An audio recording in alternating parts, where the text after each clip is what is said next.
क्या आप जानते हैं कि उसामा बिन लादेन को अमेरिका ने ट्रैक कैसे किया था? हुआ यह था कि अमेरिका वालों ने उसामा की फेवरेट कुरियर यानी मैसेंजर का स्यूडोनेम, झूठा नाम पता कर लिया था, जो कि था अबू अहमद अल कुवैती। काफी सर्च के बाद अमेरिका को पता चला था कि अबू अहमद अब्बोताबाद पाकिस्तान में रह रहा है और यूएस की इंटेलिजेंस एजेंसीज उसे ट्रैक करने लग गई। इन एजेंसीज ने देखा कि अब्बोताबाद में एक बहुत ही बड़े घर में रह रहा है, लेकिन जब भी इसे फोन में बात करनी होती थी तो ये घर से 2.5 घंटे दूर ट्रेवल कर फिर मोबाइल फोन में बैटरी डालता और फिर फोन करता। एक बार अबू अहमद ने अपने दोस्त को दूर जाके फोन किया जिसे यूएस ट्रैक कर रहा था। उसका दोस्त अबू से बार बार यही सवाल पूछ रहा था कि तू कहाँ है, क्या कर रहा है। अबू अहमद को इंस्ट्रक्शंस थी कि किसी को कुछ ना बोला जाए, कुछ भी नहीं। लेकिन बहुत बार पूछने के बाद उससे चुप नहीं रहा गया और उसने फाइनली बोल ही दिया।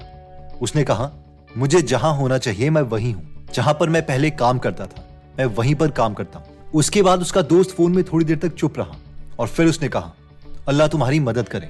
And that's it. ये पीस ऑफ इंफॉर्मेशन यूएसए के लिए बहुत ही इंपॉर्टेंट इंफॉर्मेशन थी, जिसकी वजह से उन्हें पूरा शक हो गया था कि अबू अहमद पक्का उसामा बिन लादेन के साथ ही रह रहा है और उसामा भी उसी घर में है जहां पर अबू रह रहा है। और फाइनली हमें पता है कि अमेरिका ने डिसीजन लिया उस घर में जाने का और अपने 2 ब्लैक हॉक चॉपर वहां पर भेजे उसामा को मारने के लिए। अब इस केस में अबू अहमद की वो कॉल ट्रैक होना जो उसने अपने दोस्त से की थी और साथ ही में वो साइलेंस मेंटेन न कर पाना जो उससे कहा गया था, ये सब के लिए अच्छी बात थी जिससे उसामा को ट्रैक किया जा सका। लेकिन अगर अब्दुल साइलेंट रहता तो शायद उसामा को ट्रैक करना मुश्किल था।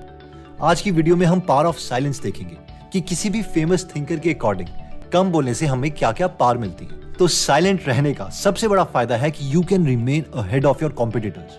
जेफ बेजोस ने दुनिया का सबसे अमीर आदमी बनने के लिए साइलेंस की पावर को बहुत बार इस्तेमाल किया है। जेफ बेजोस एक गिफ्टेड स्पीकर है, कम्युनिकेट भी बहुत अच्छे तरीके से करते हैं, लेकिन अपने बिजनेस सीक्रेट्स को ऐसे ही रिवील नहीं कर देते क्योंकि उन्हें पता है कि अगर वो अपने सीक्रेट्स शेयर कर लेते हैं तो उनके कॉम्पिटिटर्स उनसे आगे बढ़ सकते हैं। इसके लिए वो क्या करते हैं, एक्चुअली जब Amazon ने अपना क्लाउड बिजनेस AWS स्टार्ट किया था तो उन्हें पता चल गया था कि ये बिजनेस Amazon के एम्पायर में एक बहुत ही बड़ा बिजनेस बनेगा। ये कोई छोटा मोटा बिजनेस नहीं था, इसलिए उन्होंने कई सालों तक ये बात छुपा कर रखी। पब्लिक कंपनी होने के बावजूद अपनी एनुअल रिपोर्ट्स में उन्होंने इस बिजनेस का कहीं भी जिक्र नहीं किया।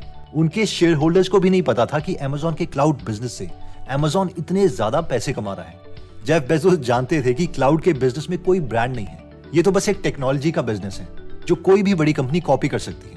लेकिन जेफ ये जानते थे कि अगर वो इस बात को कई सालों तक छुपा लेते हैं कि क्लाउड बिजनेस से Amazon बहुत प्रॉफिट कमा रहा है तो कॉम्पिटिटर्स उन्हें कॉपी करने में लेट हो जाएंगे, जिसकी वजह से उन्हें फर्स्ट मूवर एडवांटेज मिल जाएगा और वो बहुत ज्यादा मार्केट कैप्चर कर लेंगे। और एग्जैक्टली हुआ भी यही। जेफ 2015 तक साइलेंट रहे और फाइनली 2015 में Amazon ने अपनी एनुअल रिपोर्ट्स में रिवील किया कि उनका क्लाउड बिजनेस उन्हें बहुत पैसे कमा के दे रहा है। और इन रिपोर्ट्स को माइक्रोसॉफ्ट और गूगल ने पढ़ा और वो शॉक्ड रह गए कि क्लाउड इतना बड़ा बिजनेस है। 1 साल के अंदर ही इन दोनों कंपनीज ने भी अपना क्लाउड बिजनेस लॉन्च कर दिया, लेकिन फिर भी ये Amazon को पकड़ नहीं पाए। और ये रहा AWS का पाई चार्ट, जिसमें ब्लू कलर Amazon का क्लाउड का मार्केट शेयर रिप्रेजेंट कर रहा है, जो है डैम 70.7%। माइक्रोसॉफ्ट है सिर्फ 10.8% में और बेचारा गूगल जो कि टेक जायंट था, उनके पास सिर्फ 2.6% मार्केट शेयर है। I hope the power of silence हमें इससे पता चल गई होगी। नेक्स्ट ताकत जो साइलेंस हमें देती है वो है कि you will achieve the state of ultra focus. क्या आप जानते हैं कि एक लड़का था जिसका स्कूल उसके घर से 1 घंटे की दूरी पर था और बस में जब सारे स्कूल स्टूडेंट्स एंजॉय कर रहे होते थे तो वो इस वक्त पर अकेले वो एक बस की सीट में बैठकर साइंस फिक्शनल बुक्स पढ़ता रहता था। और जब स्कूल की छुट्टियां होती थी तो वो बाकी बच्चों के साथ नहीं खेलता था, बल्कि चुपचाप जंगल में जाता, वहां से पॉन्ड के पानी के सैंपल्स उठा लेता, कभी कीड़े ले आता और उन्हें घर में आकर माइक्रोस्कोप के अंदर देखता। सब इस लड़के को बहुत ही अजीब सा मानते थे, लेकिन क्या आप जानते हैं कि ये लड़का बड़े होकर क्या बना? ये दुनिया का बेस्ट मूवी डायरेक्टर बना और उसने बहुत फेमस मूवीज बनाई जैसे कि एवेटार, टर्मिनेटर, ट्रू लाइज और इवन टाइटैनिक भी। एंड यस, आपने ठीक गेस किया, ये लड़का है जेम्स कैमरून।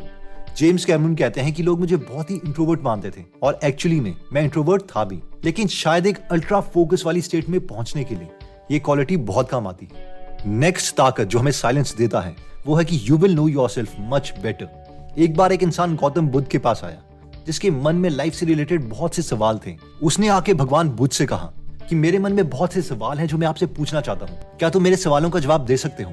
इस पर भगवान बुद्ध ने कहा, हाँ मैं तुम्हारे हर सवाल का जवाब दे सकता हूँ, लेकिन मेरी एक शर्त है। इस पर उस इंसान ने कहा, मैं इतने सालों से इन सवालों का जवाब ढूंढ रहा हूँ।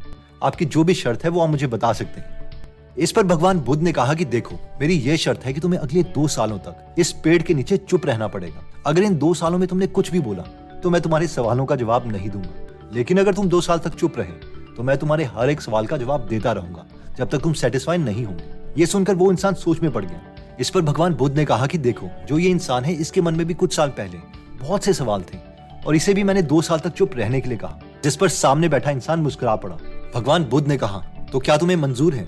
इस पर वो इंसान हिचकिचाया और फाइनली उसने कहा, ठीक है, मैं आपकी इस शर्त को मान लेता हूँ, लेकिन मुझे 2 सालों बाद अपने हर सवाल का जवाब चाहिए होगा। इस पर गौतम बुद्ध मान गए। 2 साल तक उस इंसान को टाइम का पता ही नहीं चला। शुरू में तो वो बहुत बोर हुआ, लेकिन फिर मानो उसे स्वर्ग ही मिल गया हो। लेकिन गौतम बुद्ध टाइम को नोट कर रहे थे और 2 साल होते ही वो उस इंसान के पास गए और बोले, 2 साल हो गए हैं, तुमसे जो मैंने वादा किया था वो मैं पूरा करूंगा। अब तुम्हारे मन में क्या क्या सवाल है? तुम्हारे मन में जो भी सवाल है तुम मुझसे पूछ सकते हो। इस पर वो इंसान बहुत शांत होकर बोला, मैं समझ गया हूं कि आपने मुझे 2 साल तक चुप रहने के लिए क्यों बोला था। मैं खुद को समझ गया हूं और अब मेरे मन में कोई सवाल नहीं है। मुझे शांत रहकर हर सवाल का जवाब मिल गया है। साइलेंट रहने का नेक्स्ट सबसे बड़ा फायदा है कि you can put yourself in danger. Jack Ma बहुत ही फेमस हो रहे थे, वो सेलिब्रिटी से भी मिल रहे थे, जैसे कि Tom cruise, president Trump, even president Obama से भी मिले, बट एक गलती कर बैठे, पावर ऑफ साइलेंस को भूल गए। ये वो स्पीच है जिसमें अलीबाबा के को फाउंडर जैक मा ने चाइनीज गवर्नमेंट से डायरेक्ट पंगा ले लिया। उन्होंने कहा, चाइना में यूजलेसली बहुत रेगुलेशंस लगा रहे हैं, बहुत ही पुरानी थिंकिंग है यहाँ। इस स्पीच के बाद हम सबको पता है कि जैक मा गायब हो गए थे। एनीवेज, 3 महीने के बाद जैक मा नजर आए। इस बार वो एकदम चुपचाप थे। उन्होंने बस टीचर्स को एड्रेस किया और चले गए। ये चाइनीज गवर्नमेंट का मैसेज भी था कि यहाँ के बिजनेसमैन चाइनीज गवर्नमेंट से पंगा ना लें और पॉलिटिक्स में इंटरफेयर ना करें। वहाँ के बहुत ही ऐसे बिजनेसमैन पावर ऑफ साइलेंस को जानते हैं और अपना काम से काम रखते हैं। For example, Chinese company Tencent के फाउंडर पोनी मा बहुत ही शॉर्ट इंटरव्यूज देते हैं और चले जाते हैं। इतना ही नहीं, हमारे मुकेश अंबानी भी कभी भी ये नहीं दिखाते कि वो किसी पॉलिटिकल लीडर से आगे निकल रहे हैं। जब एक बार इंटरव्यू में इंटरव्यूअर ने उन्हें इंट्रोड्यूस करते हुए कहा कि हमारे साथ मुकेश अंबानी है, जो कि हिंदुस्तान के सबसे पावरफुल इंसान है, तो उस पर मुकेश अंबानी ने कहा, मैं अपने को सबसे पावरफुल इंसान नहीं मानता। नमस्कार, हमारे साथ देश के सबसे पावरफुल व्यक्ति है, नहीं नरेंद्र मोदी जी नहीं है हमारे साथ है मुकेश अंबानी जी।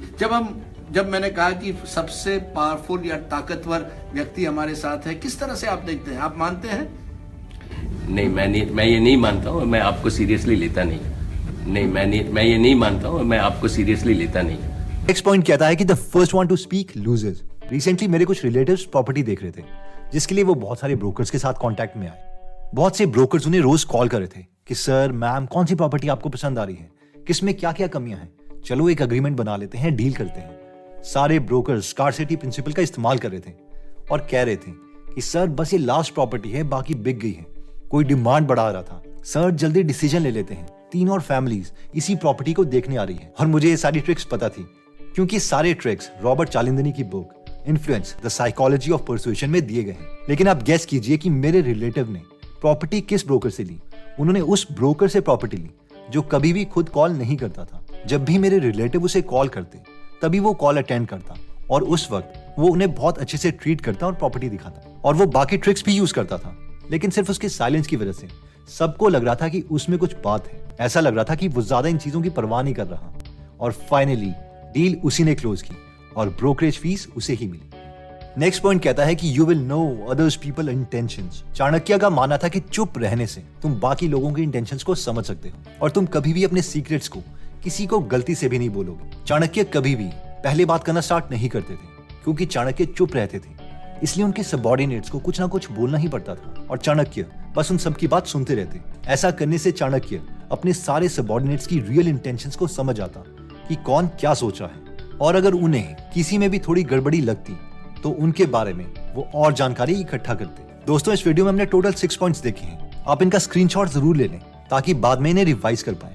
इनमें सबसे पहला पॉइंट जो हमने डिस्कस किया था वो था you can remain ahead of your competitors, जिसमें हमने देखा था कि टेक्नोलॉजी कंपनी ना होने के बावजूद Amazon क्लाउड बिजनेस में गूगल और माइक्रोसॉफ्ट जैसे टेक जायंट से आगे निकल गया, क्योंकि वो पावर ऑफ साइलेंस को जानता था।